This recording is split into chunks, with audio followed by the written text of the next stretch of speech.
tua glória vem, me enche de novo, vem, me enche de novo. Santo anjo do Senhor, Nós rezamos o guardador, se a ti ele confiou a piedade divina, se privilégio, e guarde, governo e domínio. Amém. Nós adoramos o Senhor Jesus Cristo e vos bendizemos, porque pela vossa santa cruz, em nome do Pai, do Filho e do Espírito Santo. Amém. Sentar um instante, irmãos.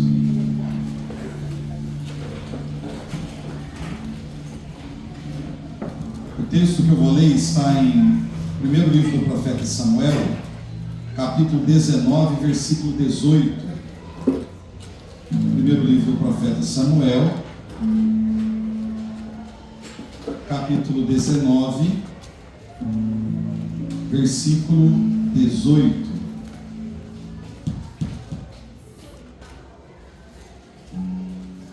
Alguém traz uma água para mim, por favor?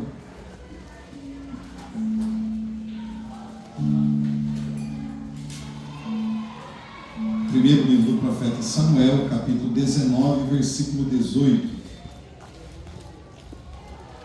O tema da nossa pregação é experiência com o Espírito Santo.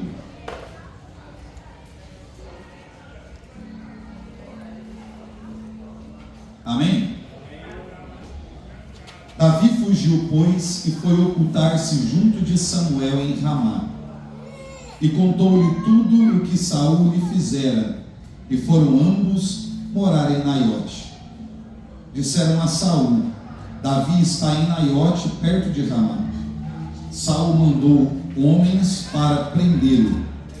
Mas quando viram a comunidade dos profetas em delírio, tendo Samuel à sua frente, o Espírito de Deus veio sobre os enviados de Saul, que começaram também eles a profetizar. Contaram a Saul que enviou outros mensageiros, mas também estes se puseram a cantar como os primeiros. Saul mandou um terceiro grupo, os quais também profetizaram. Então ele foi pessoalmente a Ramá. Chegando à grande cisterna de soco, perguntou: onde estão Samuel e Davi? Estão em Naiote, responderam, perto de Ramá. Mas no caminho para Naiote assaltou também o Espírito de Deus, e Saul foi tomado de transes por todo o caminho até chegar em Naiote. Despiu suas vestes, profetizando diante de Samuel, e ficou assim despido, prostrado por terra durante todo o dia e toda a noite. Daí o ditado: está Saul também entre os profetas? Vamos aplaudir a palavra do nosso Deus.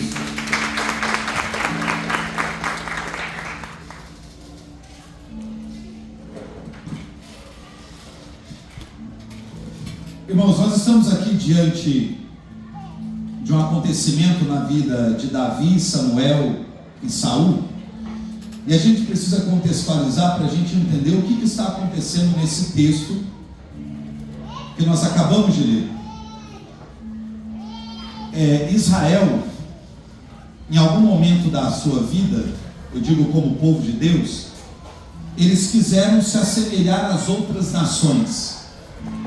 E isso foi um problema para Israel. É claro que ali a gente dá início a um sistema de governo chamado monarquia, mas não era para ser dessa forma. Por que não era para ser assim? Porque quando Deus elegeu o seu povo, Deus queria governar o seu povo através dos homens de Deus, dos profetas, dos sacerdotes, desses homens que tinham uma vocação específica para isso. E nesse tempo aqui, o homem que liderava o povo de Deus, a casa de Israel, era o profeta Samuel. E Samuel, ele foi uma resposta providencial de Deus para um tempo de caos que a nação de Israel estava vivendo. Por que ele foi essa resposta providencial?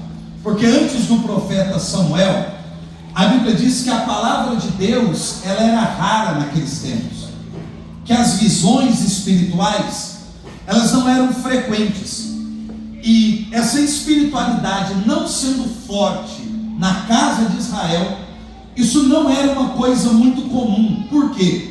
Porque Deus sempre falou com o seu povo. Deus sempre conduziu a vida do seu povo. E Deus fez isso através dos homens de Deus que foram sendo levantados no decorrer do tempo. Então existem algumas coisas aqui que a gente precisa compreender. Sempre para poder governar o povo, dirigir o povo, conduzir o povo, Deus levantava homens e também algumas mulheres ao longo da história bíblica. E por que Deus levantava esses homens e essas mulheres? Para que esse chamado ou essa vocação que acontecia na vida dessas pessoas era por conta da necessidade de um povo. Então o que nós compreendemos? Que toda vocação, que todo chamado na vida de alguém, ele existe ou ele acontece para que esse chamado e essa vocação atenda à necessidade de um povo. Então toda pessoa que é chamada, que é convocada, vocacionada, ela é chamada pelo próprio Deus, porque esse indivíduo tem como missão consertar o caos estabelecido no seu tempo. Pode ser em uma nação inteira, pode ser em um grupo, ainda que seja pequeno, de pessoas, mas toda vocação ela tem uma missão enraizada nela. Existe um propósito muito bem definido. A gente vê isso muito claro quando Deus chama Moisés, lá em Êxodo capítulo 3, Deus diz assim: eu ouvi o clamor do meu povo no Egito. Então o que Deus está dizendo para Moisés? Eu estou te chamando, eu estou te dando essa missão de ir até o faraó e libertar o povo de lá, porque o povo que está aprisionado há aproximadamente 430 anos, eles clamaram a mim, ou seja, eles fizeram uma súplica, uma prece, uma oração, levantaram um clamor que chegou até o meu coração, e em resposta a essa oração que chegou até a mim, eu estou chamando você, ou seja, você é a resposta que eu vou dar à oração daquele povo que está aprisionado há aproximadamente 430 anos. Então o que nós precisamos compreender? Deus não chama alguém por acaso. Deus não faz uma vocação na vida de uma pessoa por acaso. Não é acidental, muito pelo contrário. Antes do chamado, antes da vocação, existe a necessidade de um povo. Na época do profeta Samuel, a palavra de Deus não era frequente. As visões eram coisas raras. Por quê? O sacerdote que estava em pleno vigor naquela época, o sacerdote Eli, ele foi um homem bem sucedido ministerialmente falando, mas ele foi fracassado no contexto familiar, porque biblicamente era assim: os sacerdotes, para você ser sacerdote, você precisava ser filho de sacerdote, como para você ser um levita, você tinha que ser filho de levita, como para você ser um profeta, você tinha que ser filho de profeta. São raras as exceções bíblicas que a gente vê alguém assumindo essas vocações sem ter o pai como sacerdote, o pai como levita ou o pai como profeta. São raros casos. Na maioria das vezes eram basicamente assim. Então Levi naquela época, ou melhor, Eli naquela época, ele era um sacerdote em vigor, era quem cuidava do culto e do ofício do templo, e os seus filhos, que seriam os próximos sacerdotes, eles se desviaram, se corromperam, e eles se prostituíam com outras mulheres na porta do templo, da tenda de reunião. Ou seja, o lugar mais sagrado que existia. Os filhos de Eli, que seriam os seus substitutos, eles armavam outras mulheres, se prostituíam com essas mulheres na entrada da tenda e prestavam culto a outros deuses. E Eli sabia de tudo que os seus filhos faziam de errado, sabia que isso era uma abominação, que isso despertaria a ira de Deus. Só que Eli era passivo, ele não falava absolutamente nada. Sabe aquele tipo de pai e de mãe que mesmo vendo os erros do seu filho passa a mão na cabeça? Você conhece gente assim? Está vendo que a pessoa está toda errada, só que o pai e a mãe vai lá e alisa demais. E quando você passa a mão na cabeça de alguém que está no erro, você faz com que aquela pessoa se aprofunde cada vez mais no erro. Ao invés de ele corrigir os seus filhos, ele fingia que não via. Então você imagina que o templo, que era o lugar onde Deus se manifestava, onde a graça de Deus descia, onde o sacrifício acontecia, onde estava a arca da aliança, que era o utensílio mais sagrado do povo judeu naquela época, que esse ambiente santo estava sendo profanado pelos filhos dos sacerdotes. Ao invés de ele corrigir, ele fingia que não via, deixava a prostituição acontecer. Por isso a palavra de Deus, ela era rara, as lições não eram frequentes, porque como Deus vai falar se o povo, se o sacerdote, se a casa está em corrupção? A contrapartida, existia uma mulher chamada Ana. Ana era uma mulher estéril, e na cultura judaica ela poderia uma vez ao ano subir ao templo e fazer uma prece, uma oração. E todas as vezes que Ana ela ia ao templo para orar, esse mesmo templo profanado pelos filhos de Eli, sempre que ela subia ao templo para orar, ela fazia a mesma oração. Como ela era uma mulher estéril, seu sonho era ter filhos, e para uma mulher judia ou para um judeu, você não ter filhos é como se você fosse uma pessoa amaldiçoada dentro da cultura judaica. Então ela ia ao templo uma vez por ano, independente do templo estar profanado, ela se prostrava e dizia: Deus, me dá a graça de conceber, me dá a graça de ser mãe, me dá a graça de ter um filho. Só que passou um ano, ela não recebeu a criança. Passaram 5 anos rezando do mesmo jeito, ela não engravidava. Passaram-se 10 anos, ela subindo todos os anos e fazendo a mesma oração, ela não engravidava. Passaram-se 20 anos, ela subindo ao templo uma vez por ano, fazendo a mesma oração, ela não engravidava. Quando deu no 23º ano, ela subiu como de costume, se prostrou. O sacerdote ali estava sentado em uma cadeira, viu aquela mulher se debulhando em lágrimas, e ela dizia na sua oração: Deus, me dá um filho, e se o Senhor me der um filho, quando ele desmamar, eu vou devolver ele no templo, eu vou entregar ele para o Senhor. Quando ela fez essa oração dizendo para Deus: eu não estou querendo um filho para mim, eu estou querendo um filho para a nação, eu estou querendo um filho para eu poder ofertar o meu filho para o Senhor. Quando ela fez essa oração, Deus entendeu que o filho de Ana poderia ser essa resposta para o povo de Deus naquela época. No 23º ano, quando ela desceu da oração, ela engravidou, concebeu o menino chamado Samuel. Depois, quando o menino desmamou, ela pegou aquela criança, levou no templo e entregou ao sacerdote Eli. Agora você imagina, quando eu olho para Ana, eu fico pensando no tamanho da perseverança daquela mulher. Porque às vezes, irmãos, a gente pede a Deus uma graça, e o tempo vai passando, e às vezes não é muito tempo.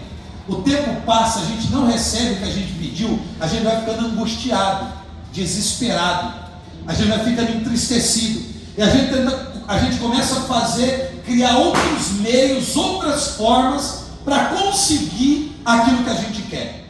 Porque perseverar é algo muito difícil. Você se manter firme no mesmo propósito, mesmo quando aquilo que você pede dá errado, é muito difícil. Quantos de nós já abriu mão de tanta coisa porque não aconteceu no tempo que a gente esperava? Aí você diz: agora eu já não quero mais, eu acho que Deus não ouve as minhas orações, agora eu estou velho demais, agora o tempo passou, isso já não é mais para mim. A gente desiste. Ana não. Ana, ela insistiu durante 23 anos, fazendo a mesma oração para Deus até ela receber. Eu me lembro da mãe de Santo Agostinho, quando ela foi conversar com um bispo da cidade, ela orou 30 anos pela conversão do seu filho. Quando ela chegou diante do bispo, ela contou para o bispo a história dela e a forma que o seu filho vivia, Agostinho, uma forma completamente promíscua, de uma sexualidade desregrada. E ela começou a chorar na frente do bispo. O bispo olhou para ela e disse assim: minha senhora, deixa eu te dizer uma coisa, acalma o seu coração, porque não pode se perder um filho de tantas lágrimas. O que o bispo está dizendo para ela? Por causa da sua oração, da sua lágrima, o seu filho será alcançado. E Santo Agostinho se converteu e se tornou um dos maiores santos da nossa igreja. por conta da oração e das lágrimas, da insistência da sua mãe. A mesma coisa foi com Ana. Quando Ana teve um filho, ela foi devolver. Eu fiquei imaginando por quê. Irmãos, todo mundo sabia que os filhos de Eli eram corruptos. Todo mundo naquela época sabia que os filhos de Eli desonravam a Deus. Todo mundo sabia que Eli era um sacerdote negligente, que não corrigia os seus filhos. E mesmo assim, para honrar a sua palavra, ela pega o seu filho depois de desmamar e vai entregar para um sacerdote que é negligente e que não deu conta de cuidar dos próprios filhos. É muito difícil o que Ana fez, porque Ana poderia pensar: eu não vou entregar o meu filho, eu prometi para Deus. Só que ele não cuida nem dos filhos dele, ele não consegue consertar nem a casa dele. Se o meu filho errar, ele não vai corrigir, porque ele também não corrige os filhos que ele tem. Só que ela empenhou uma palavra junto com Deus, entregou o seu filho a Deus. Esse menino cresceu, Deus começou a falar com esse menino, Deus se revelou a esse menino, e quando chega o momento de Samuel sair do templo para exercer o seu ministério, é justamente um tempo muito difícil, aonde Eli vai perguntar, quando Deus fala com Samuel, Samuel ainda estava deitado, e ali Deus responde a Samuel, depois de muita insistência. Ali Eli vai perguntar para ele: olha, não me oculte nada, diga tudo que Deus falou com você. E ali o profeta Samuel, ainda o menino, vai dizer para Eli: olha, Deus disse que a mão dele vai pesar contra a tua vida, contra a vida dos teus filhos, por conta da tua negligência. Deus vai abater vocês. Aí ele diz assim: que Deus faça o que tem que ser feito, porque ele sabia que a mão de Deus pesaria sobre a casa. Quando Samuel começa o seu ministério, Samuel, ele é essa resposta de Deus. Aquelas visões já não eram mais raras, para Samuel era frequente. Para o povo de Deus a palavra não era rara, porque Samuel é um homem segundo o coração de Deus. Quando Samuel inicia o seu ministério, ele começa a consertar a casa de Deus. Uma das primeiras coisas que Samuel faz é aquilo que nós chamamos de escola dos profetas. O que era a escola dos profetas? Naquele tempo, os profetas mais antigos estavam abandonados, esquecidos, e muitos deles corrompidos. Não havia profeta mais sobre a casa de Israel. Então ele montou essa escola dos profetas, foi aos profetas mais velhos, mais antigos, e propôs para que os profetas mais antigos cedessem os seus filhos, assim como a mãe dele havia feito, para que os filhos dos profetas pudessem estar nessa escola, aprendendo com Samuel o ofício do ministério profético. Samuel foi quem resgatou a profecia na casa de Israel. Os profetas mais antigos cederam os seus filhos. Samuel montou uma casa muito grande. Esses meninos foram morar nesse lugar que era chamado de casa dos profetas, e ali na escola dos profetas, aqueles meninos que estavam matriculados naquela escola começaram a aprender com Samuel como ter relação profunda com Deus, tudo sobre o ministério profético, tudo sobre escuta profética, tudo sobre autoridade. Eles aprendiam diretamente com Samuel, porque Samuel não queria deixar a casa de Deus sem a profecia. Samuel começou a escola dos profetas, e a casa de Israel começou a voltar a vencer as batalhas. Deus começou a falar no meio do seu povo. A graça de Deus estava acontecendo. E quando as coisas começaram a melhorar, o povo de Israel começou a olhar para as outras nações.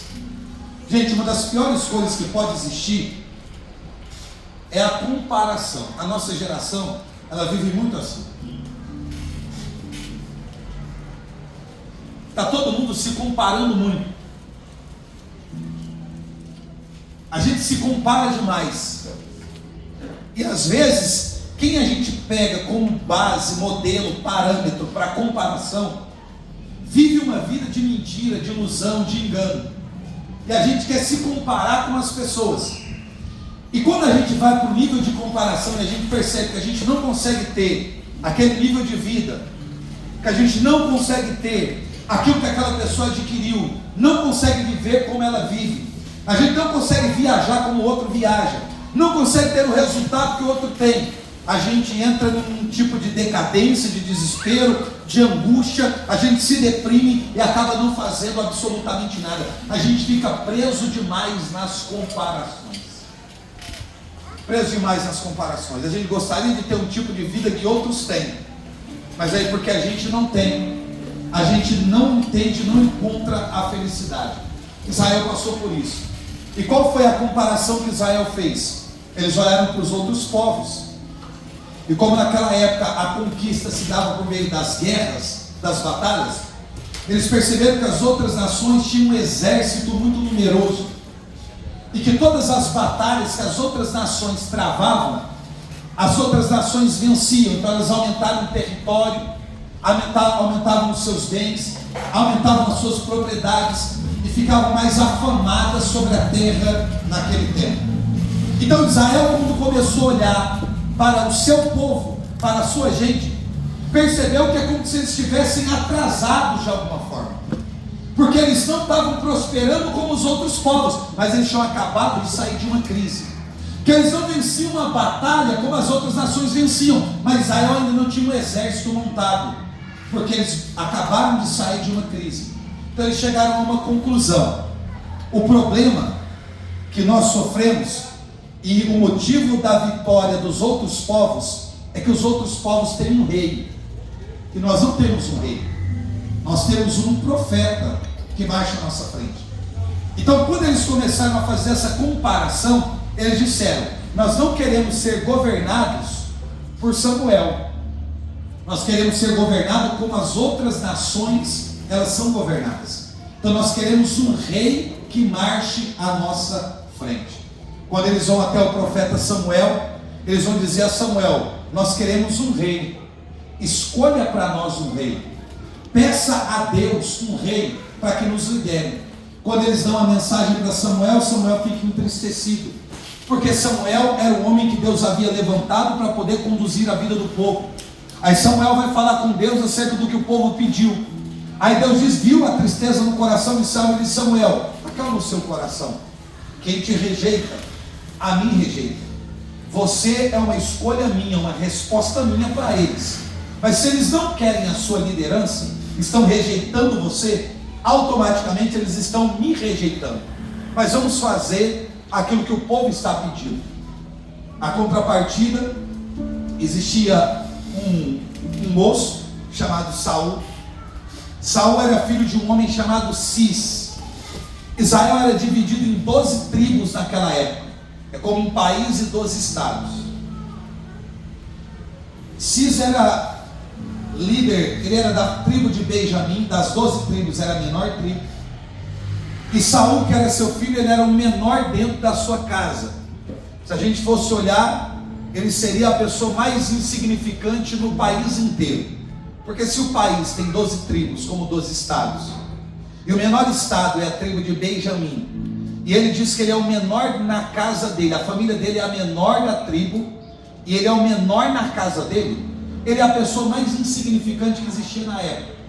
Os seus pais tinham poucas propriedades, tinham algumas jumentas que ele tomava conta. As jumentas de si se perderam. O pai chamou o seu filho e disse: olha, vai procurar as jumentas que se perdeu. E aí Saul saiu para procurar as jumentas. E Deus estava falando com o profeta Samuel, dizendo para Samuel: Samuel, amanhã, nessa mesma hora, você vai se encontrar com um homem. E o homem que você se encontrar amanhã, nesse mesmo horário, você vai saber que foi o homem que eu escolhi para ser rei da casa de Israel. Saul está procurando as jumentas, não encontra de jeito nenhum. Samuel está subindo para o lugar do sacrifício, para a adoração. Quando ele está chegando no pé da montanha, encosta Saul, sem saber que Samuel era um profeta, e pergunta: existe um profeta aqui nessa região, nessas terras? Samuel diz: sim, o profeta sou eu. Vamos para um lugar alto. Quando ele convida Saul para subir para o lugar do sacrifício, ele já sabia que era o mesmo horário que ele estava se encontrando com aquele homem. E ele sabia que era o homem que Deus escolheu para poder ser o primeiro rei da casa de Israel. Eles subiram para o lugar alto. Ali no meio dos assentos mais importantes, Samuel pediu para que Saul sentasse no melhor assento que havia. A partir daquele momento ali, Saul é comunicado de que ele vai se tornar rei da casa de Israel. Vejamos, eu estou contextualizando para você entender onde eu quero chegar. Quando Saul volta para casa, ele já volta com uma unção sobre a sua vida. Ele já volta com um propósito de Deus sobre a sua vida. Ele já foi escolhido para ser o primeiro rei da casa de Israel, para governar o povo de Deus por completo. Só que ele foi uma escolha de Deus. Foi Deus que escolheu Saul. Foi Deus que pediu para o profeta Samuel ungir Saul. Então, olhando assim, está tudo certo. Foi o rei que Deus escolheu, ungido pelo profeta que Deus levantou. Olhando a história, tem tudo para dar certo. Só que o homem precisa cooperar. Não adianta Deus te escolher, te preparar, te capacitar e você não ter disposição de corresponder ao chamado. Porque às vezes a gente pensa assim: fulano deu errado na casa de Deus, na caminhada. É porque não foi Deus que escolheu. Não, irmão, às vezes foi Deus que escolheu, sim. Tem escolhas que não é de Deus. Existe função que a gente assume voluntariamente. Existe cargos que a gente assume por política, que na verdade hoje em dia é a grande maioria. A gente tem que fazer uma politicagem para assumir determinados postos, sobretudo em pastoral, movimento, igreja, no modo geral. A maioria das lideranças que a gente tem é por politicagem, não por eleição divina. Mas existem aqueles que são eleitos por uma graça de Deus. Mas se a pessoa foi eleita porque Deus quis, Deus mandou, tem chance de dar errado? Tem. Porque a gente pode não corresponder, não fazer a vontade de Deus. Saul foi Deus que escolheu, foi ungido por Samuel. Ele assumiu como rei da casa de Israel. Só que ele começou a pecar. Ele começou a desobedecer a Deus. Ele quis fazer o que só o sacerdote podia fazer. Ele não tinha nem paciência de esperar o sacerdote chegar para o sacrifício. Ele mesmo sacrificava no lugar do sacerdote. Ele começou a fazer tudo errado. Aí Deus dizia assim para Samuel: Samuel, ou melhor, Saul chegava em Samuel, sabendo que havia pecado, dizia para Samuel: Samuel, vai lá e fala com Deus e pede perdão a Deus pelos pecados que eu cometi. Gente, como pode um rei que foi escolhido por Deus, ungido por um profeta que Deus levantou, estando à frente do povo de Deus, não conseguir pedir perdão a Deus diretamente? Precisar sempre de um intermediário. Aí ele chamava Samuel e dizia: Samuel, como Deus te ouve, pede a Deus para que perdoe o pecado que eu cometi. Aí Samuel ia lá e dizia: meu Deus, Saul errou, mas perdoa Saul. Aí Deus dizia: vai lá e diz para Saul que eu perdoei o pecado. Gente, é uma coisa mais horrorosa o negócio disso. É um tipo de relação muito estranha.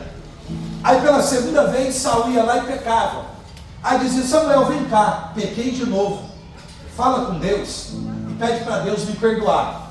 Aí chegava lá o coitado de Samuel: Deus, é sobre Saul, ele pecou de novo, o senhor pode perdoar? Diga para ele que ele está perdoado do pecado que ele cometeu. Aí ele dizia: Saul, está tudo certo, falei com Deus, Deus te perdoou. Aí Saul ia e pecava de novo, falava com Samuel. Aí Samuel chegou em Deus e falou: não, pode parar, chega, já deu. Diga para Saul que eu o rejeitei da realeza de Israel. Deus não está rejeitando uma pessoa, Deus está rejeitando a função que ele assume. Diga a ele que eu o rejeitei da realeza de Israel, que o meu espírito não está mais sobre ele. Porque a questão não é o pecado que ele comete, é o arrependimento que ele não tem. E como ele não é capaz de se arrepender dos seus pecados, como ele pode liderar o meu povo? Então diga para ele que eu o rejeitei da realeza de Israel, da casa de Israel. Aí Samuel era amigo de Saul. Ele ficou triste, porque viu que o seu amigo tinha sido rejeitado pelo próprio Deus, que o Espírito do Senhor não estava sobre ele, e que ele não tinha mais autoridade para liderar ninguém. Aí Samuel está entristecido. Deus chama Samuel e diz assim: até quando você vai ficar chorando por aquilo que não deu certo? Eu gosto da metodologia de Deus, porque Deus não fica passando a mão na cabeça de ninguém. Chamou Samuel e falou: vem cá, engole o choro, enxuga a lágrima, fica de pé. E ele deu errado. mas vamos levantar outro. Porque se ele não quer, o povo está perdido. Se ele não quer, vamos colocar outra pessoa no lugar dele. Então para de chorar por aquilo que não deu certo. Eu gosto dessa expressão. Eu queria dizer isso a você. Às vezes você está se lamentando, chorando, se preocupando por uma coisa que não deu certo. E não vai dar certo, porque às vezes não é da vontade de Deus que dê certo. E a gente quer que alguma coisa na nossa vida aconteça, sem que seja da vontade do Senhor. Deus está dizendo, para de chorar por aquilo que não deu certo. Vai ungir outra pessoa. Ele foi à casa de Jessé, chegou na casa de Jessé, para poder ungir ali naquela família um rei. O natural é que o filho mais velho se tornasse rei de Israel, só que à medida que foram vindo dos mais velhos aos mais novos, Deus foi dizendo para o profeta Samuel, não é esse que eu quero, não é esse que eu quero, não é esse que eu quero. Vieram todos os filhos que estavam na casa. Quando passaram todos os filhos que estavam na casa, Deus tinha dito, não é nenhum desses. Samuel achou aquele estranho e falou para Jessé, você tem mais algum outro filho? Ele disse, eu tenho. Só que ele não fica na casa. Ele está no campo, pastoreando ovelhas. Gente, ser pastor de ovelhas não era uma coisa boa. Era um tipo de ofício muito simples. Era o tipo de ofício que você dava para aquela pessoa que não tinha talento e nem vocação nenhuma. Os outros eram altos, fortes, eram homens preparados para a guerra. Então esses eram os guerreiros da casa. E Davi? Davi não. Davi era um homem franzino. Ele era um homem muito novo, com aproximadamente 17 anos. A única coisa que a Bíblia diz é que ele tinha um belo aspecto, que ele era de cabelo louro, em algumas traduções ruivo, de olho claro, de belo aspecto. Só diz que ele era bonitinho. Agora eu não sei porque atribuir beleza só a gente loira e de olho claro, como que se a gente que não tivesse isso não fosse bonito.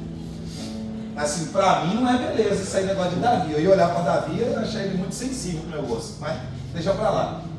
A única coisa que relatou é que Davi era um homem bonito, de bela aparência, mais nada.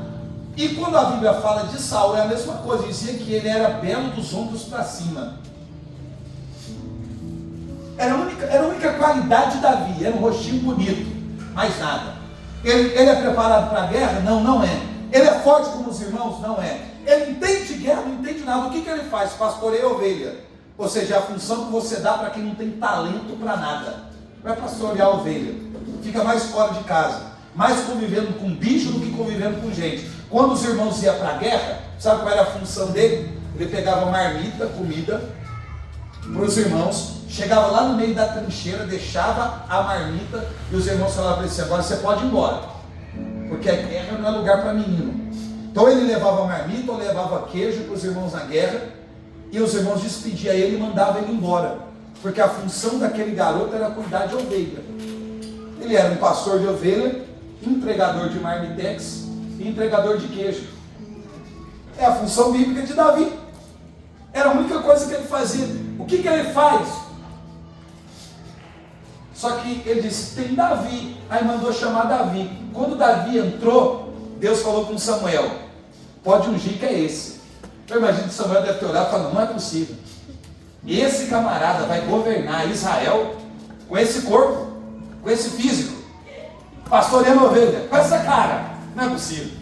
O cara tinha que chegar com a aparência de bruto, chegou com essa aparência delicada, magrinho desse jeito, novinho desse jeito, vai governar no lugar de Saul, que tinha os seus pecados, mas era um homem de guerra. Não é possível. Deus disse, pode ungir, que é esse que eu estou escolhendo. O homem vê a aparência, só que Deus vê o coração. O coração de Davi era o coração segundo o coração de Deus. Quando Deus escolheu Davi, Davi foi ungido na casa de Jessé para ser rei de Israel. Aí começou um problema, e é aqui que eu queria chegar. Saul foi o rei que foi destituído, que o Espírito não está sobre ele. Só que ele, por mais que a graça de Deus não está sobre ele não quer sair da frente do povo, ele não quer abandonar a função. Então você tem aqui um rei que não tem mais autoridade para reinar, mas que está no poder. Sabe um tipo de ditador que não quer sair do poder? Era esse. Ele não quer sair do poder. E você tem um rei aqui que foi eleito legitimamente, pronto para governar. Só que não pode assumir, porque o rei que está não quer sair. Só que eles fizeram uma amizade. Por que, irmãos, fizeram amizade? Por conta do filho de Saul, Jonathan, e por conta do problema que Saul tinha. Como Deus retirou o espírito de Saul, o espírito que dava capacidade de governo a Saul, a Bíblia diz que um espírito mau entrava em Saul, porque a casa ficou vazia. Então, por vez ou outra, o demônio se apoderava de Saul, o rei que foi destituído, mas que não abandonou a função. E a única maneira do demônio sair de Saul era chamando Davi.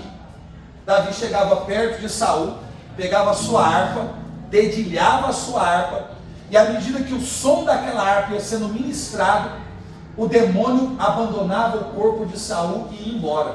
Então você imagina que Davi, mesmo tendo recebido essa unção, e sendo alguém que Deus escolheu para reinar, e Saul não tendo mais autoridade, mas continuando no posto, havia uma aproximação, porque todas as vezes que Saul precisava de libertação, era Davi quem chegava perto de Saul, tocava a harpa, para que aquele homem fosse liberto do demônio que se apossava dele. Essa era a função também de Davi. Só que começou a acontecer algumas guerras, Davi começou a ir para algumas batalhas, começou a vencer batalhas, Saul também ia nas suas batalhas e venciam batalhas. E aí chegou o momento que o povo começou, eles fizeram um cântico quando eles voltavam da guerra, dizendo assim: Saul matou seus milhares e Davi seus 10 milhares. Gente, para um homem que já foi destituído, por vez ou outra está endemoniado, perceber que o seu povo dá mais atenção para Davi do que para ele, o ciúme entrou. E a pior coisa que tem é uma pessoa ciumenta e invejosa. Eu sei que aqui nessa cidade não tem, mas de onde eu venho, tem muita gente com ciúme, tem muita gente com inveja, tem aquele tipo de gente que faz de tudo para te destruir, de tudo para te destruir, de tudo para te matar, de tudo para te ver numa pior. Mas aqui não tem, não tem. Aqui vocês são cidadãos de bem. Aqui não tem ciúme, não tem inveja, não tem fofoca, não tem conversa fiada. Esse lado de cá eu estou até querendo mudar para cá, porque aqui não tem esse tipo de coisa. Aqui é uma terra boa demais, gente. Aqui ninguém fala da vida alheia. Aqui o apostolado de Santiago falando sobre a língua nunca ia funcionar. Vocês nem leem isso na Bíblia, porque não tem fofoca nesse lugar. Aquele ditado que tem que fazer um caixão para o corpo e outro para a língua, aqui também não funciona, porque a cidade aqui ninguém fala de ninguém. Só que naquela época, o povo começou a fazer uma cantoria, e dizendo: Saul matou seus milhares. Ele ficava feliz. Aí eles diziam: e Davi seus 10 milhares. Como quem diz, ele faz mais do que você, ele é mais forte do que você, ele vence mais do que você. A ira foi entrando no coração de Saul. Saul começou a ter ódio de Davi, ciúme de Davi, inveja de Davi, que ele não tinha, porque o povo preferia Davi do que a ele. Aí quando Saul ficou endemoniado, alguém disse: chama Davi. Ele disse: não, Davi eu não quero. Não tragam Davi aqui. Quando trouxeram Davi do mesmo jeito, e Davi entrou na casa, ele possesso por um demônio, ele pegou uma lança e atirou contra Davi, para cravar Davi na parede. O que ele queria? Matar Davi. Olha que loucura, gente. O homem prefere ficar endemoniado do que permitir que Davi ajude ele a ser liberto. Olha o que a inveja, a arrogância, o orgulho, a vaidade, o ódio causa no coração de uma pessoa. Eu prefiro ficar com um demônio no corpo, mas eu não quero que esse garoto entre na minha casa e toque a harpa para eu poder ser liberto. Eu não quero ser liberto pelas mãos dele. Saul começou a perseguir Davi para tentar tirar a vida de Davi. E Davi começou a fugir de lugar em lugar, se esconder de Saul, porque Saul queria a todo custo matar Davi. Aí quando Davi já não tinha muito para onde fugir, foi atrás de Samuel, que foi o texto que a gente leu. Quando ele chegou a Samuel, ele contou para Samuel o que Saul estava fazendo. Olha, Saul está me procurando em todos os lugares, me caçando, querendo me matar, porque o povo prefere a mim do que a ele. Aí Samuel disse: fica tranquilo, eu vou te levar para a escola dos profetas, para Naiote. Quando pegou Davi, levou para Davi para aquela escola de profetas, para ele poder ficar em Naiote, escondido de Samuel. Saul mandou um grupo de homens ir atrás de Davi. Quando eles estão indo atrás de Davi, para poder prender Davi e até mesmo matar Davi, esse grupo de homens estão indo em direção a Naiote. A Bíblia diz que no meio do caminho, em direção a Naiote, em direção, essa palavra significa morada, habitação. Ali é a morada de Deus, a habitação do Espírito. Quando eles estão indo em direção a Naiote, aonde Samuel habitava, aonde tinha a escola dos profetas, aonde Davi está escondido, quando eles estão se aproximando, diz que o Espírito de Deus tomou aquele grupo de homens, e eles começaram a profetizar, porque o Espírito que estava lá naquela casa foi ao encontro daqueles homens que estavam caminhando naquela direção para poder matar Davi. Aí Saul ficou sabendo que o grupo de homens que ele mandou não resolveu, mandou um segundo grupo de homens. Aconteceu a mesma coisa, o Espírito tomou eles de assalto no meio do caminho. Mandou um terceiro grupo de homens, que aconteceu a mesma coisa. Aí Saul disse: não, chega, deixa que eu mesmo resolvo o problema. Ele saiu de casa, foi em direção a Naiote. Quando ele está caminhando em direção a Naiote, diz que ele viu a comunidade dos profetas em delírio. O Espírito de Deus foi aonde estava Saul. Diz que ele foi tomado pelo Espírito de Deus, que ele se despiu das suas vestes, ficou completamente nu, chegou na escola dos profetas, se prostrou e ficou o dia inteiro com o Espírito de Deus habitando na vida daquele homem. O que foi que aconteceu? Ele estava indo atrás de Davi para poder matar Davi, só que Davi estava escondido na habitação do Espírito, na morada de Deus, em um ambiente onde eles oravam e buscavam a presença do Senhor.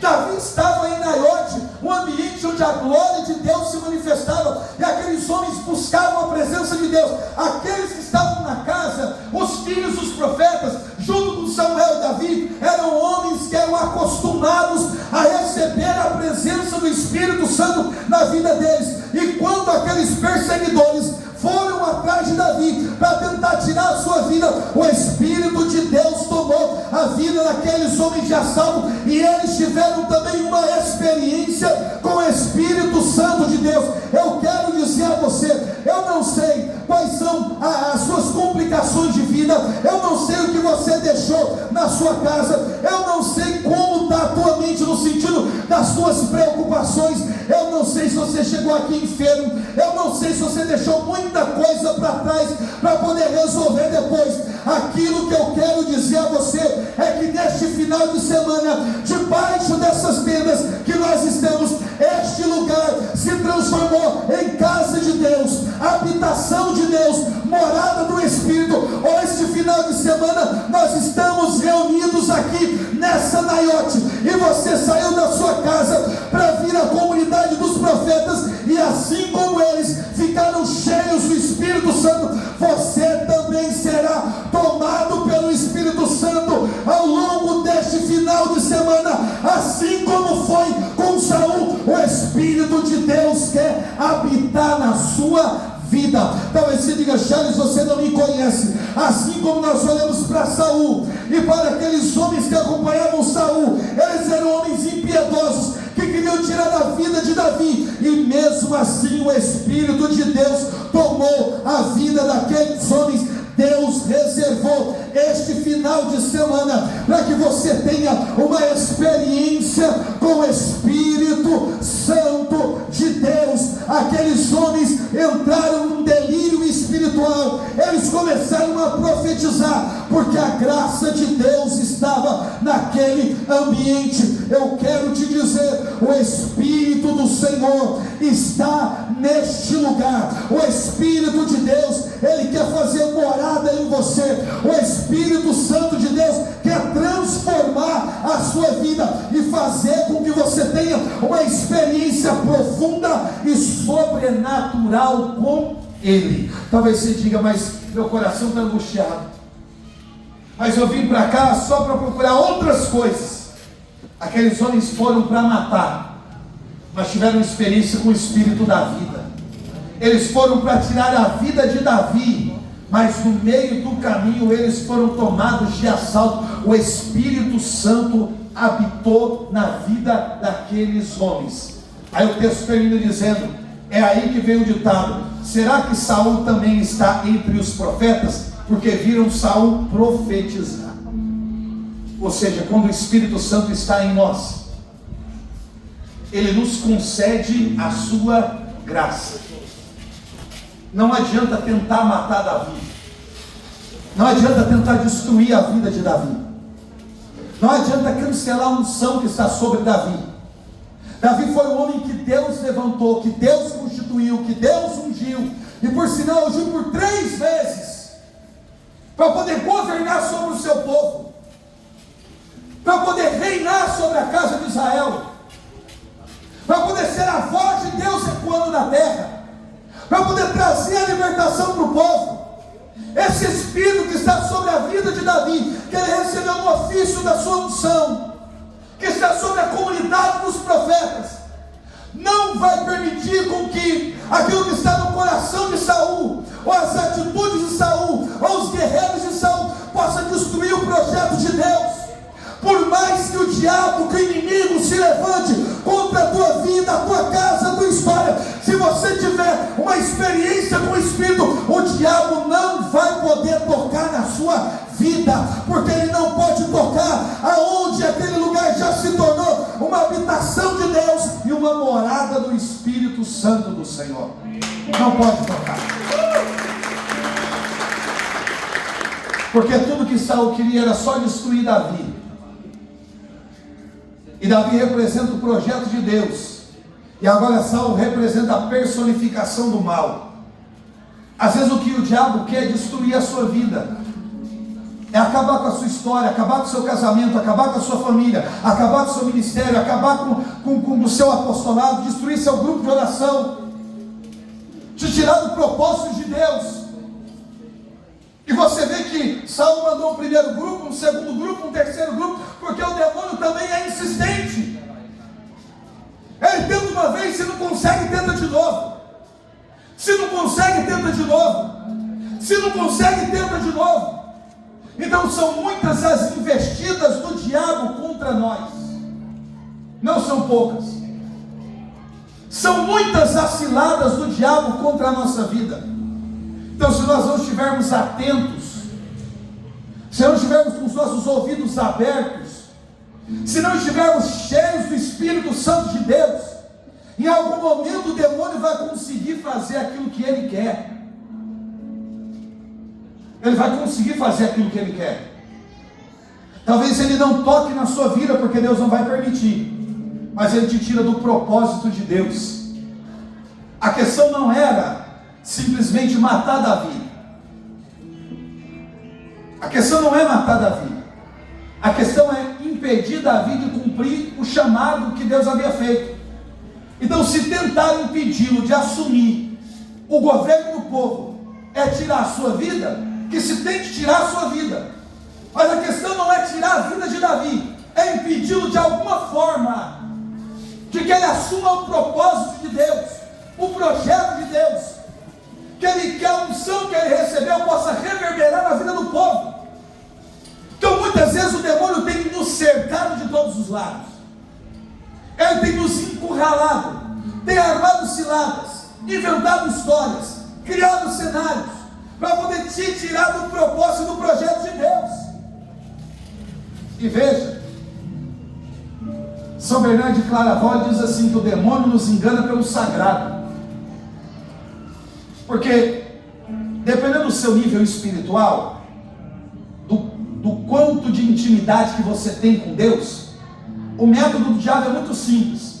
Se você ainda não tem uma relação bem estabelecida com Deus, se você é uma pessoa muito inconstante, se as suas paixões ainda elas são dominantes, o demônio sempre oferece para você uma coisa ruim. E é interessante que o diabo sempre oferta muito pouco, gente. Muito pouco. Você vê que Jacó vai ceder a sua bênção por um prato de lentilha. Como é que você troca uma bênção de primogenitura por um prato de lentilha? Não era nem um churrasco. Se o cara chegasse na casa, tivesse um churrasco, uma picanha assim, e ele sentisse o cheiro da carne, e alguém dissesse assim: olha, troca a tua bênção por essa picanha aqui, ó, já dava para pensar. Mas um prato de lentilha, irmão, você já comeu lentilha? Não é bom, é comível, mas não é uma coisa que você come e fala, que delícia. Não existe uma pessoa que nasceu na história da humanidade para dizer assim: meu prato preferido é lentilha. Não tem gente que gosta de comer, mas nunca vai dizer meu prato preferido é lentilha. Você já ouviu alguém dizer isso? Não. Como é que você troca a bênção patriarcal, a bênção de primogenitura, por um prato de lentilha? A oferta é muito pouca, é muito pequena. Então, às vezes, dependendo da nossa relação com Deus, a oferta do diabo, ela é simples, é uma pequena tentação, você cede. É uma pequena tentação, você cede. Você sabe que é pecado, você já praticou aquele pecado, mas ele te oferta aquele pecado, você sabe que é a oferta do diabo, só que você é tão frágil, as suas paixões são tão dominantes que você cede. Só que dependendo da sua intimidade com Deus, da sua busca, do seu anseio, você já não cai mais nessas armadilhas. E aí, quando você não cai mais nessas armadilhas, dessas inclinações, o que o diabo faz? Ele muda o método. Ele não começa a te apresentar coisas que tem cara de erro, de pecado, de falha. Ele te apresenta coisas sagradas. A gente precisa aprender muito com Santo Inácio sobre discernimento na igreja. Porque como assim o diabo vai me oferecer uma coisa sagrada para poder te confundir? Porque é muito fácil você discernir entre o bem e o mal, entre a luz e as trevas, entre o justo e o injusto. Simples. E quando é bom e bom, sublime e sublime, de Deus e de Deus, você fica confuso, você diz, mas tudo é de Deus. Como é que o diabo está me oferecendo uma coisa que é de Deus? Ele te oferece uma coisa que é de Deus. Charles, por quê? Porque você tem um propósito. O propósito é isso aqui. Deus te chamou para você executar isso aqui. Você existe para cumprir esse propósito aqui. O objetivo do diabo é te tirar do propósito. Se ele não consegue pelas paixões, ele te apresenta um outro caminho espiritual, de Deus. Mas quando você sai daqui e vem para cá, e você diz, mas é que eu continuo fazendo, rezando, pregando, fazendo um tanto de coisa assim, só que você saiu de onde Deus te colocou. Então você vai continuar na igreja, só que nunca no propósito. Você vai continuar no seu apostolado, só que nunca no propósito. O que mais tem acontecido nos nossos dias são pessoas que estão na igreja, pregando, cantando, coordenando, intercedendo na igreja, só que abandonaram o propósito. Então nada do que elas fazem, na verdade, faz sentido, porque na verdade elas não estão atendendo a vocação pela qual elas foram chamadas. No carro de lá para cá, o irmão que veio comigo, está lá no fundo, me perguntou. Eu vim quase um tempão falando no carro. Eu vou te dar um exemplo. A gente tem uma vocação, quem é casado, matrimônio. Você tem uma missão: evangelizar. O que nos santifica é viver com excelência a nossa vocação, para quem é casado, ou fosse um sacerdote ou uma religiosa. Então o que me santifica? Eu viver com excelência a minha vocação, é isso que me santifica. Ok, vocação. Se a missão ela prejudica a vocação, você tem que começar a perceber se a porta de evangelização quem abriu foi Deus ou o diabo. Quando Deus abre uma porta de evangelização, essa porta tem como objetivo alcançar o coração das pessoas, mas não fere a sua vocação, porque na verdade a sua vocação, o que acontece na missão é reflexo da sua vocação.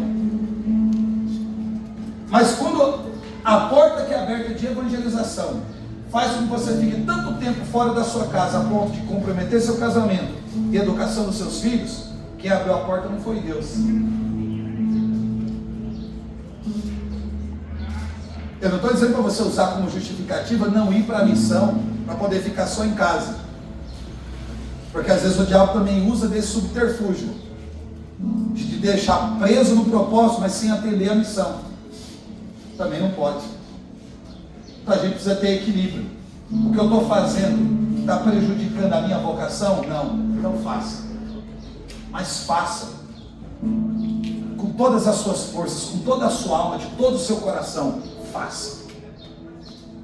Eu não sei se eu já contei isso aqui. Quando a minha esposa estava grávida da Kathleen, minha menina que hoje tem 15 anos,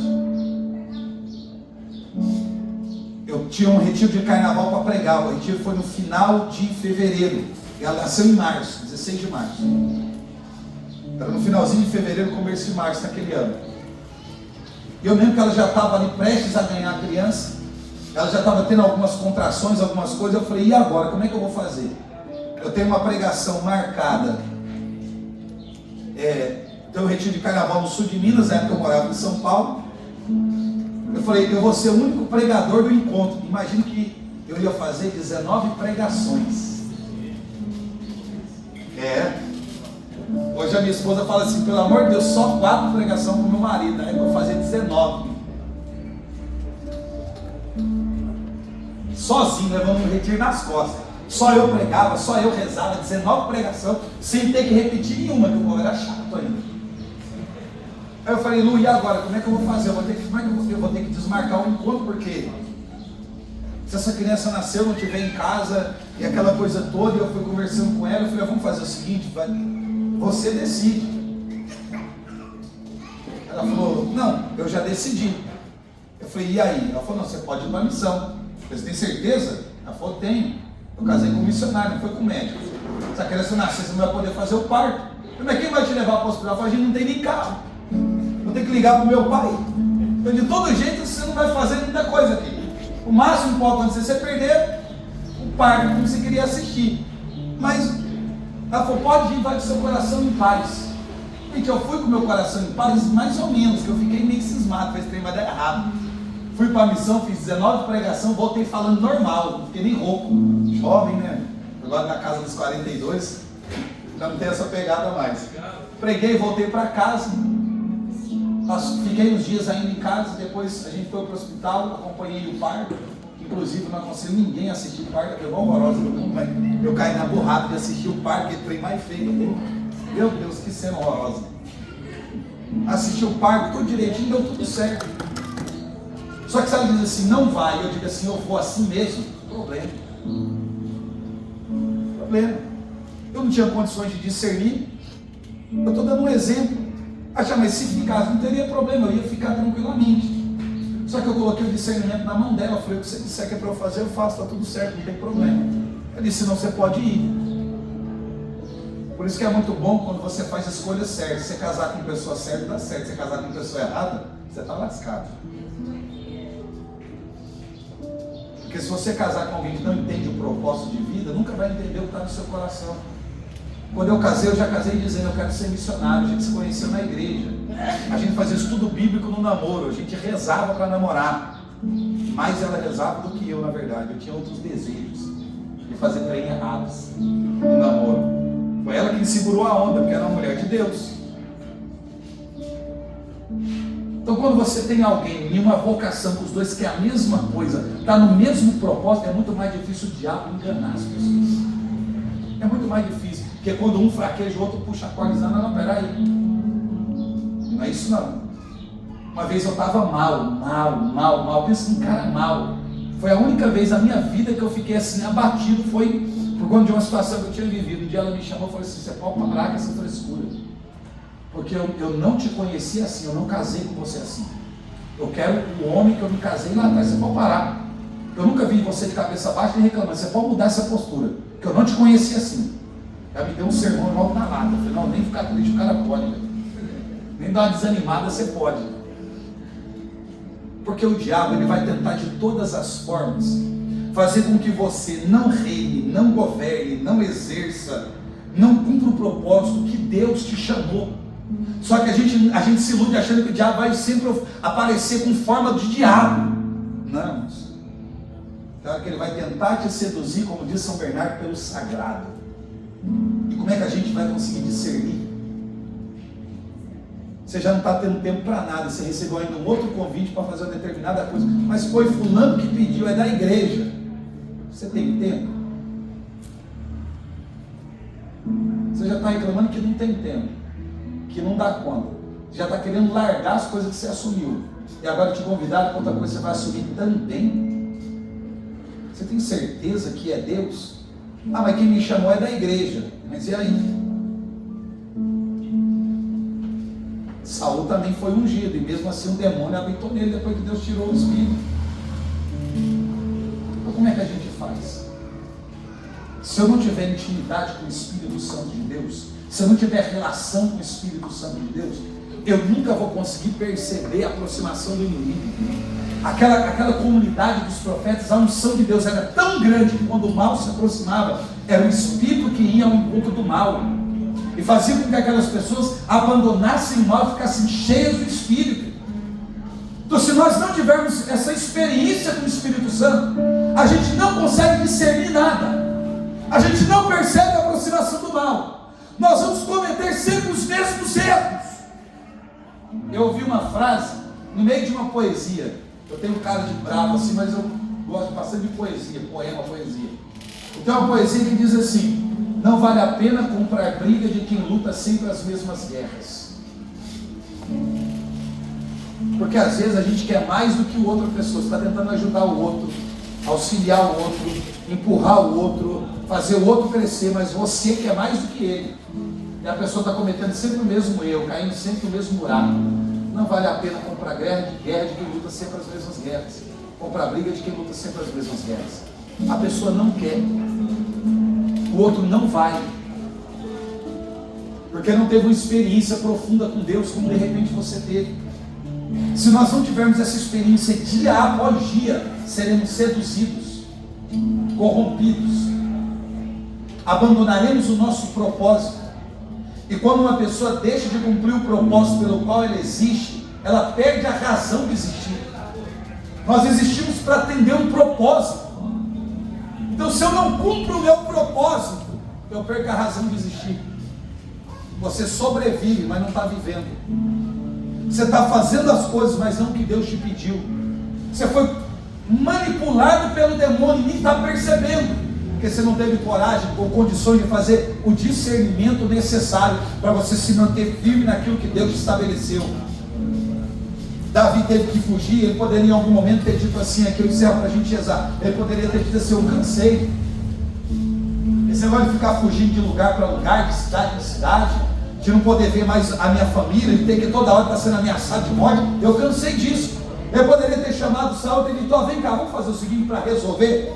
Você pode continuar reinando, eu só quero paz. Pode continuar como rei. Eu não quero ter problema com você. Eu não quero ser rei, eu não quero ir para guerra nenhuma, eu não quero vencer batalha, eu só quero viver minha vida tranquila aqui. Só que ele sabe que ele não vai fazer isso.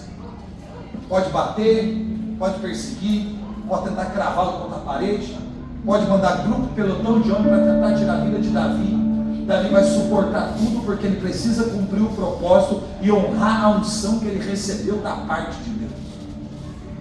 Então não deixe nada te tirar do propósito que Deus te colocou.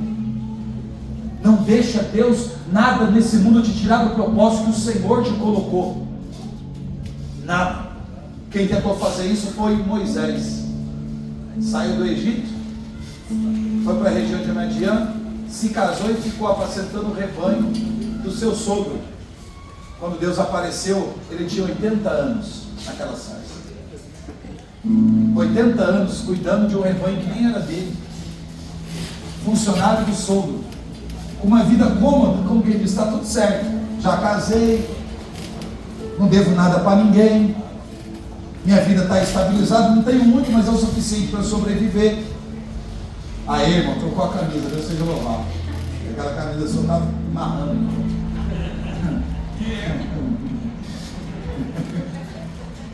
Eu orei para que isso acontecesse, eu já ia rasgar a camisa sua. Vamos lá, vou voltar aqui. Ele estava com a vida tudo certo, só que Davi disse, eu não te livrei da morte quando você era criança, para que você tivesse uma vida acomodada na casa do seu sogro, camarada. Você viu onde Deus escondeu Moisés? Faraó queria matar todo menino homem. Moisés era homem e nasceu. Para esconder de Faraó, Deus escondeu Moisés no palácio do Faraó. Como é que explica um trem desse? Você esconder Moisés na casa do cara que quer matar Moisés, e você fazer aquele camarada educar o menino como se fosse dele. Deus está dizendo, eu não fiz com que tudo isso acontecesse para você fugir, casar e dizer, não, minha vida está resolvida, está tranquilo. Gente, eu quero sossego, só que a vocação que Deus me confiou não me permite sossegar. Sabe qual era a minha vontade? Era esperar um pouquinho mais, comprar uma chácara afastada da cidade, comprar uma cadeira de balanço na rede, ter umas galinhas no quintal, uma hortinha no quintal, e ficar lá tranquilo, sem perturbação de nada nem de ninguém, sem visita de ninguém, recebendo os netos de vez em quando. Minha sogra essa altura já deveria estar morta, graças a Deus. Brincadeira, tá? Sossego de vida, paz, como quem diz, cumprir o meu chamado. Mas quando eu penso nisso, eu escuto Paulo dizendo, combati o bom combate. Tipo assim, meu filho, você vai ter que, enquanto você estiver respirando, você vai ter que cumprir a vocação que você assumiu. Ah, mas se eu estiver muito velho, você vai pregar velho. E se eu estiver cansado, vai pregar cansado. Se eu ficar doente com uma cadeira de roda, você vai pregar na cadeira de roda. E se todo mundo me abandonar, você vai pregar sendo abandonado por todo mundo, mas você não vai sair do propósito que eu te chamei. A gente quer comodidade, a gente quer conforto, a gente quer fugir, a gente quer se esconder do que Deus está dizendo. Vocês esquecem. Talvez a gente volte aqui no 49º Aviva Guanambi. Eu já chumbado de velho, Fabiano na capa, e o Mar já vai ter morrido, porque é o mais velho de nós, com certeza. Não está aguentando muito a sua capa. Você lembra quando passado ele estava gordinho? Perdeu 20 quilos da sua carcaça. O Leandro, você pode estar nesse ritmo comendo tanto de carne, que ele como também já não vai estar aqui. Vocês entenderam, gente?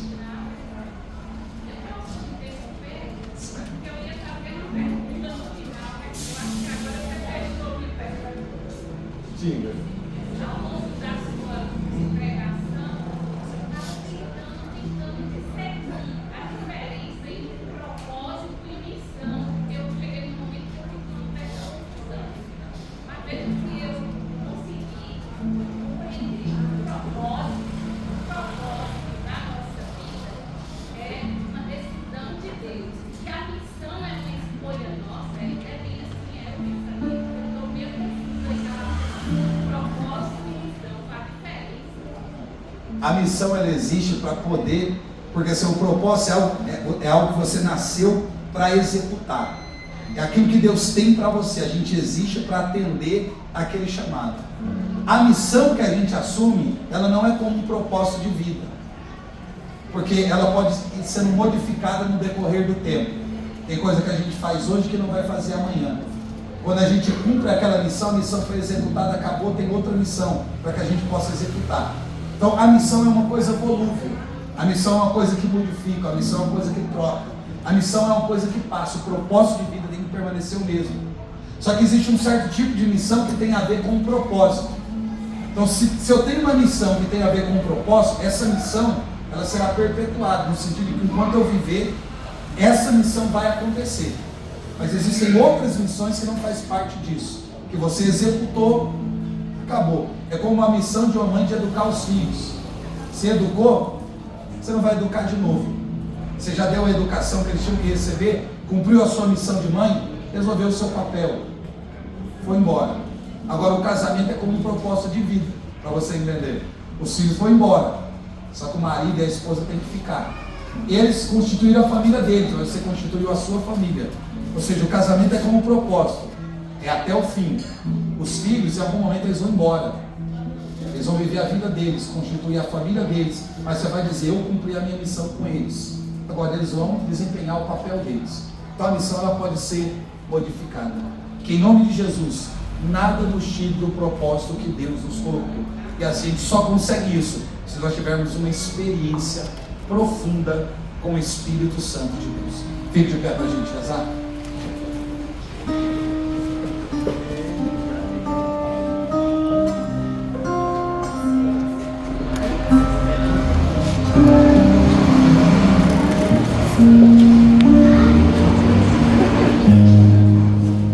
Eu não sei se você já foi enganado pelo diabo alguma vez. Eu já, algumas. E é muito ruim isso. É muito ruim quando você percebe que você foi tirado daquilo que Deus te colocou para fazer. É muito ruim quando você tem que lutar contra os pensamentos que tentam te tirar daquilo que Deus te colocou. Gente, nós só vamos conseguir permanecer do jeito que Deus quer, se nós tivermos essa experiência com o Espírito Santo de Deus.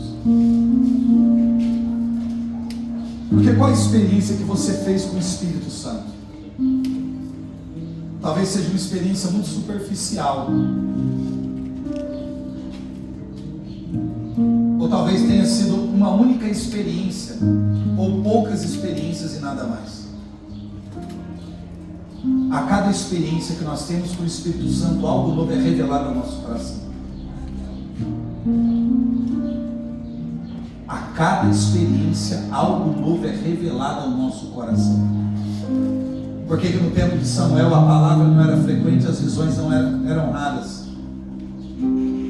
Porque faltava homens que tivessem experiência do Espírito Santo. Ele estava sobrevivendo da experiência do passado. E nós não podemos viver da experiência do passado, porque a gente não fica de pé, o nosso corpo não fica de pé pelo alimento que nós comemos no passado, pela água que nós bebemos no passado. Todo dia seu corpo precisa de alimento, todo dia seu organismo precisa de água, todo dia seu corpo precisa de descanso, todo dia a nossa alma precisa de intimidade com o Espírito Santo. Então eu não posso viver de uma experiência que eu tive há 25 anos atrás. Foi boa, Deus seja louvado, mas não pode ser a única. Não pode. Nós perdemos muito tempo às vezes. Eu disse isso ontem à noite aqui. Quando a gente se reúne para rezar, a gente deveria rezar, mas orar mesmo. Uma das coisas que mais me incomoda nos encontros onde eu vou, o povo tem pouca disposição para oração. A gente precisa rezar. E não é rezar porque eu tenho que pedir a Deus coisas. Em algum momento você tem que pedir, está tudo certo, não tem problema nenhum. Mas eu estou falando daquele tipo de oração de intimidade, de criar laços, proximidade. Senhor, não sei se o Senhor vai me curar, mas o que eu quero é a tua presença. O que vai acontecer a partir da tua presença, eu não sei, mas eu quero a tua presença. Eu quero a manifestação da sua glória. Eu quero intimidade contigo. Só que para isso a gente precisa orar a Deus. A gente precisa clamar o Espírito Santo. A gente precisa buscar com toda a nossa alma, com todo o nosso coração. Então deixa eu direcionar você mais uma vez nessa segunda pregação de hoje, a terceira do encontro. Quando for para cantar, cante. Quando for para ouvir uma pregação, ouça atentamente. Quando for para rezar, ore com todas as tuas forças. Porque nós precisamos aproveitar cada minuto que a gente tem de espiritualidade. Porque Porque o demônio está tentando nos seduzir a todo tempo e a todo momento. Então, toda a oportunidade que temos para ter experiência com o Espírito Santo, que tenhamos, que a gente rasgue o nosso coração, que a gente invoque de toda a nossa alma e de todo o nosso coração, e que a gente permita que o Espírito Santo faça conosco aquilo que Ele quer fazer há muito tempo, e você por medo não tem permitido.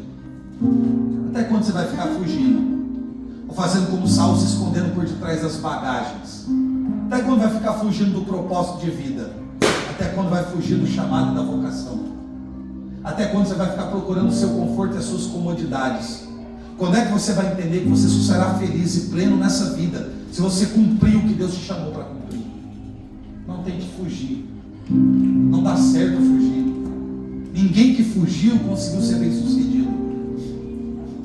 Então peça, Espírito de Deus, me dê forças para cumprir o propósito que Deus tem para a minha vida, e não me deixe sair dele. E se em algum momento eu sair, me traga de volta o mais rápido possível, porque eu não quero ficar muito tempo longe da tua presença.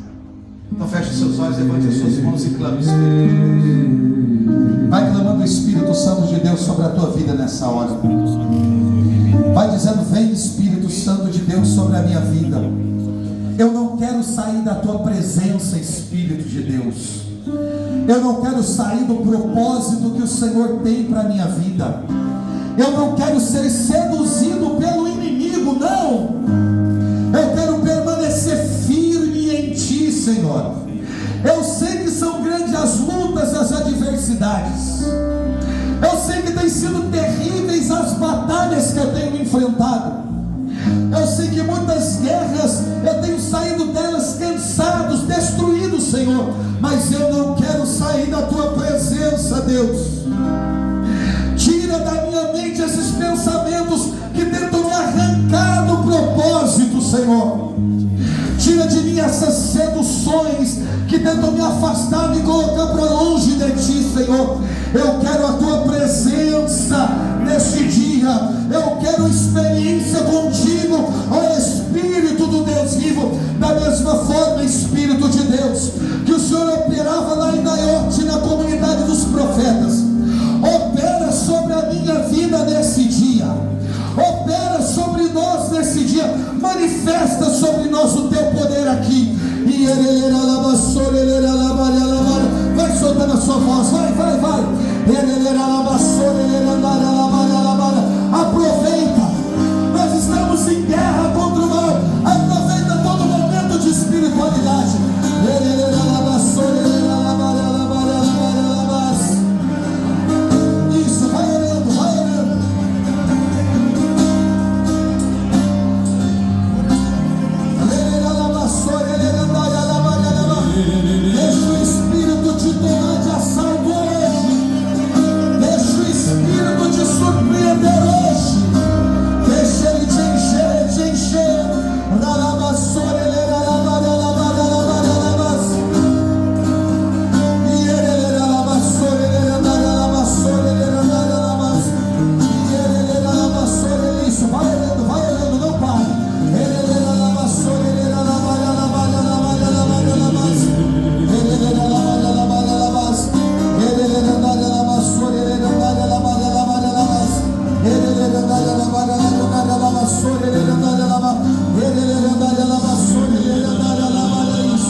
vai. Porque dele, por ele, para ele são todas as coisas, vai.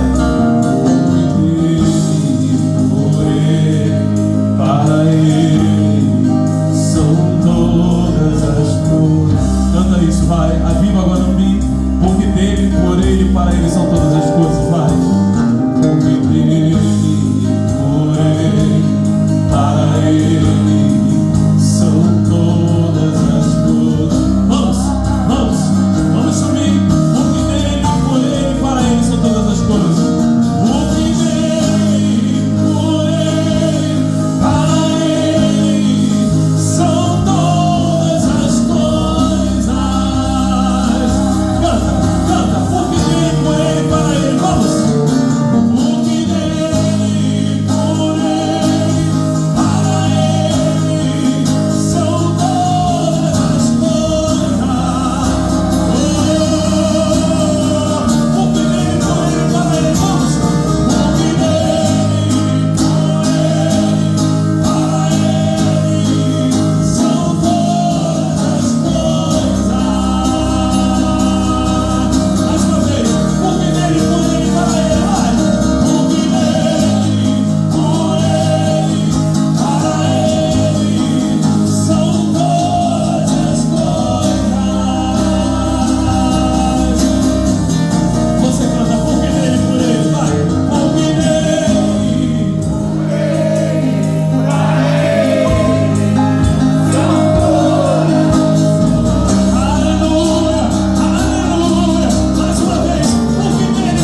Espírito, vai.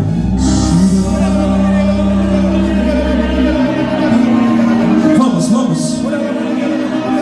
Deixa o Espírito tomar esse lugar. Já não é mais por você, é tudo pelo Rei, é tudo pelo reino. O reino de Deus ele vem, o reino de Deus está aqui, mas o reino de Deus em plenitude está por vir. É tudo pelo Rei, é tudo pelo reino. As palavras são pelo Rei. O Antigo Testamento é pelo Rei, pelo reino. O Novo Testamento é pelo Rei, pelo reino. A sua presença aqui é pelo Rei, pelo reino. Todas as coisas são pelo Rei, pelo reino. Porque dele, por ele, para ele são criadas e foram criadas todas as coisas. Vamos, vamos, vamos. Deixa subir, deixa subir. Que ocorra neste lugar a manifestação dos filhos e filhas de Deus. Homens que foram feridos, mas não desistiram da guerra. Mulheres que foram feridas, mas não desistiram da batalha. Ministérios feridos, famílias feridas, mas que não desistiram da batalha. Se aqui é Naiote, o lugar dos profetas, só ergue os profetas, Deus. Destrava as vozes que estão caladas.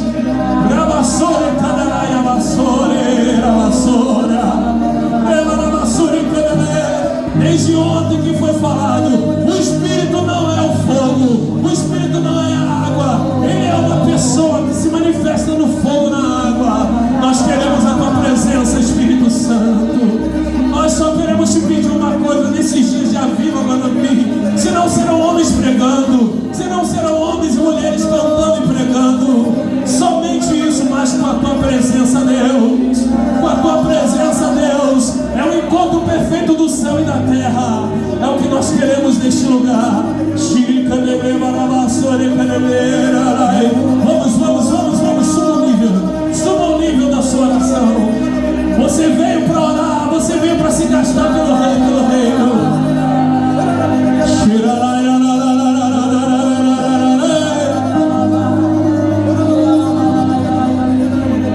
Não para, não para, não para, não posso parar, não posso parar. Encontrar fogo, queimando o fogo da pregação, o fogo da palavra. A palavra foi liberada sobre nós, a palavra foi liberada sobre nós, está sobre nós. Deixa ela te pegar, deixa ela te tomar, deixa ela te abraçar.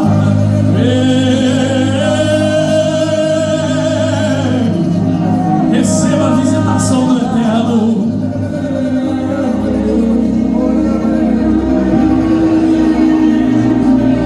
Você pode mais, você pode mais.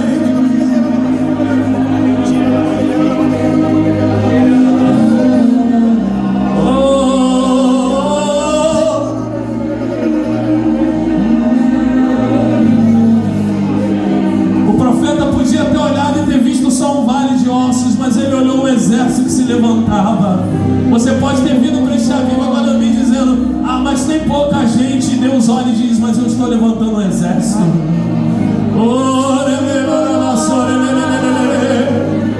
O exército só tem algo a dizer. É pelo Rei, pelo reino.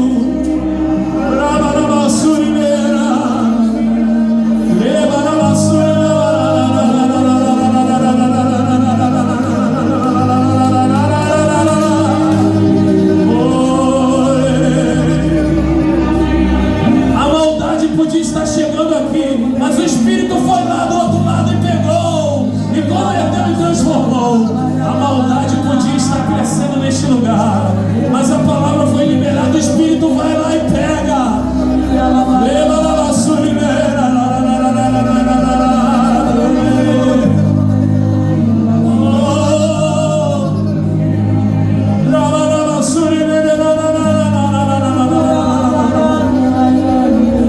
A visão que Deus me dá de um povo se apresentando diante do trono do Rei. Um povo ferido no joelho, ferido nos pés, ferido nos ombros, ferido na testa, sangrando. Deus olhando e se levantando no trono diante desses guerreiros e não dizendo nada.